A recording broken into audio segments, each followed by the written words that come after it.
What's that? Is that the sound of hope? Potentially. So last night, history was made in Florida. While millennials have just begun to join Congress, Gen Z is now right behind, with the soon-to-be first Gen Z congressperson, 25-year-old former Uber driver turned activist Maxwell Frost, winning his Democratic primary race in Florida's 10th district. And I'm going to discuss why Maxwell Frost is such an exciting candidate and brings hope not just to Florida, but to, I think, the future of the Democratic Party. So first here, this is the result in his race. Again, Florida's 10th district, winning by 34.7% to 24.7% against Randolph Bracy. Randolph Bracy is a Florida state senator, somebody who was, backed by the Democratic Party establishment.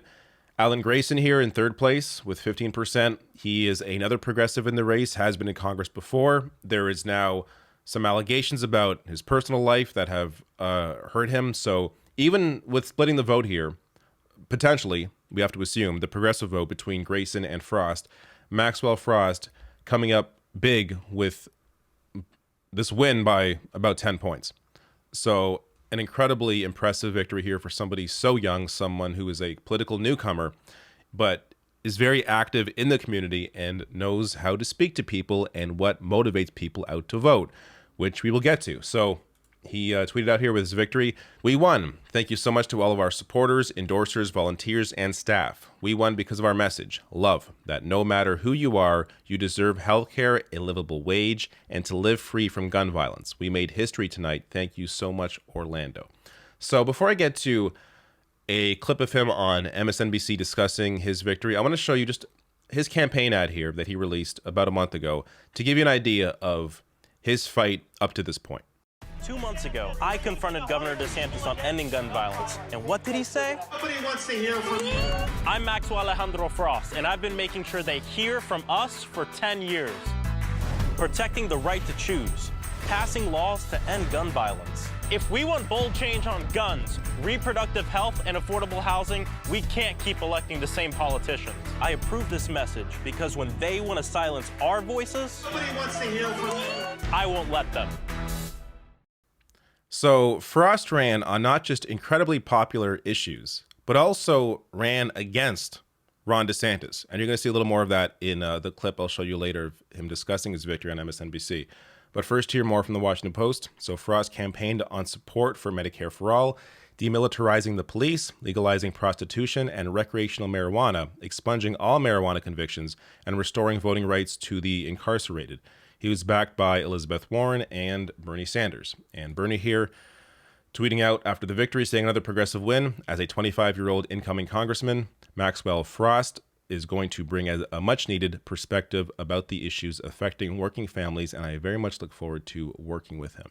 So if you want a deeper look at his issues page, and I've discussed this with other great candidates, people like John Fetterman, for example, they are very specific about what they support. So you can go to ending gun violence, and you can see a point-by-point breakdown of what he supports.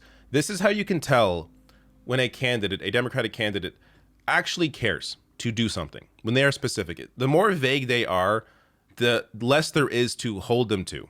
When they are specific about what they're going to fight for, then it is clear this is someone that actually cares about these issues, is involved, and wants to fight for this stuff. So again, support of Green New Deal, Thrive Act, again, very specific about certain bills they support. But let me show you a bit of his appearance here on Lawrence O'Donnell's show on MSNBC shortly after his victory. How did you do it? 25-year-old convinces that congressional district that you're the person to do this job. How did you do it? Well, look, it just wasn't me. It was the movement that we built, our volunteers, the people who are knocking doors every day, making phone calls. And at the end of the day, it's our message. It's a hopeful message, one that says that no matter who you are, you deserve health care, you deserve a good job, you deserve a union, you deserve the right to an abortion. And these are the things that we were talking about with folks in this district. But the other thing is also looking at the context of this campaign. We won this in the midst of a dark year in Florida because of Governor Ron Ron DeSantis. So it was hope despite that. And I truly believe that's why we won this race and why we're going to win the general in November. This governor has said any issue that you can think of is the problem and is the fault of gay folks, of our LGBTQ plus community, of Black folks, of immigrants. He has scapegoated every vulnerable community for every single issue that he has failed to solve himself. And so that is part of the reason why we won this campaign. It's about the positive message despite what he's done. But we're moving forward. We're looking towards November. We're going to elect, Congressman Charlie Crist to be the next governor of Florida. And we're going to remove Ron from the governor's mansion. So part of what this victory does is it highlights how important it is not to just completely write off an entire state because of who currently runs it. So yes, Ron DeSantis is a terrible governor, but he does not represent the entirety of Florida. There are many Democratic voters or just, working class voters in Florida that do not like Ron DeSantis, that want to move in a different direction. All they have to be is activated in the right direction. They need some idea of where to go, where to put that energy.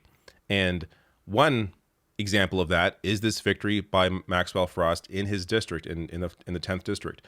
So, we're going to see the potential there for getting Ron DeSantis out in the fall with Charlie Crist.